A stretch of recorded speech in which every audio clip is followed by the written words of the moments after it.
అందరికీ నమస్కారం అండి. సైన్స్‌కి అందని అద్భుతము ఈ ఆలయము. మెట్లను తాకితే చాలు సప్త స్వరాలు పలుకుతాయి. సుప్రసిద్ధ ఐరావతేశ్వర ఆలయాన్ని గురించి ఈరోజు మనం ఈ వీడియోలో తెలుసుకుందాము. తమిళనాడులో ఉన్న కుంభకోణంలో అనేక దేవాలయాలు ఉన్నాయి. అలాంటి దేవాలయాలలో ప్రసిద్ధ శైవక్షేత్రము ఐరావతేశ్వర దేవాలయము. ఈ దేవాలయాన్ని 12వ శతాబ్దంలో రాజరాజ చోళుడు నిర్మించాడు. ఈ ఆలయంలో ఉన్న మెట్లు సంగీతాన్ని వినిపిస్తాయి. చోళుల నిర్మాణ శైలికి తార్కాణంగా ఈ ఆలయం నిలుస్తుంది. చోళరాజులు నిర్మించిన ప్రసిద్ధమైన దేవాలయాలలో శ్రీ ఐరావతేశ్వర స్వామి ఆలయం కూడా ఒకటి. ఈ ఆలయము దారాసురంలో ఉంది. ఈ ఆలయంలో ఉన్న శివుని పేరు ఐరావతేశ్వరుడు. ఈ ఆలయాన్ని 12వ శతాబ్దంలో చోళరాజులు నిర్మించటం జరిగింది. ఇప్పటికీ ఈ ఆలయములో నిత్యము ధూపదీప నైవేద్యాలు జరుగుతుంటాయి. ఇంద్రుని వాహనమైన ఐరావతము యముడు ఇక్కడ ఉన్న స్వామిని ఆరాధించినట్లు పురాణాలలో చెప్పబడింది. శివుడిని 7 తొండాలు 4 దంతాలు కలిగిన ఇంద్రుడి వాహనమైన ఐరావతము భక్తి శ్రద్ధలతో పూజించినట్లు పురాణ కథలలో చెప్పబడింది.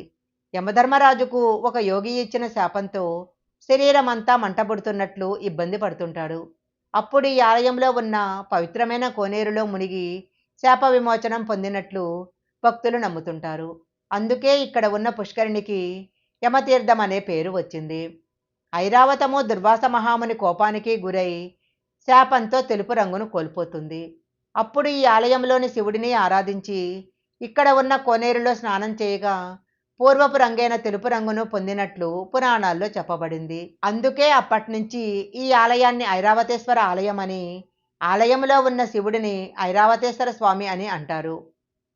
చాళుక్యులు శిల్పకళలను ప్రోత్సహించటం జరిగింది. ఈ ఆలయంలో ఉన్న శిల్పాలు చాలా చూడచక్కగా ఉంటాయి. రథమాకారంలో ఉండే ఆలయానికి రాతి చక్రాలు, వాటిని లాగుతున్నట్లుగా ఏనుగులను, అశ్వాలను మలిచారు. ఇక ఆలయ గోపురం అయితే 80 అడుగుల ఎత్తుతో ఎంతో టీవీగా కనిపిస్తుంది. ఈ ఐరావతేశ్వర ఆలయంలో సైన్స్కి అందని అద్భుతాలెన్నో ఉన్నాయి. ఇక్కడ వివిధ స్వరాలను పలికే శిల్పాలను దర్శించుకోవచ్చు. సంగీతాన్ని ప్రతిధ్వనించే రాతిమెట్లు కూడా ఉన్నాయి. ఇవి స్వరాలను ఎలా పలుకుతాయన్నది ఇప్పటికీ అంతుచిక్కని రహస్యమే. ఈ వీడియో కనుక మీకు నచ్చినట్లయితే లైక్ చేయండి, షేర్ చేయండి.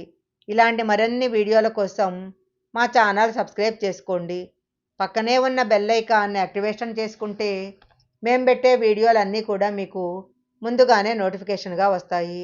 మరొక మంచి వీడియోతో మళ్ళీ కలుసుకుందాం.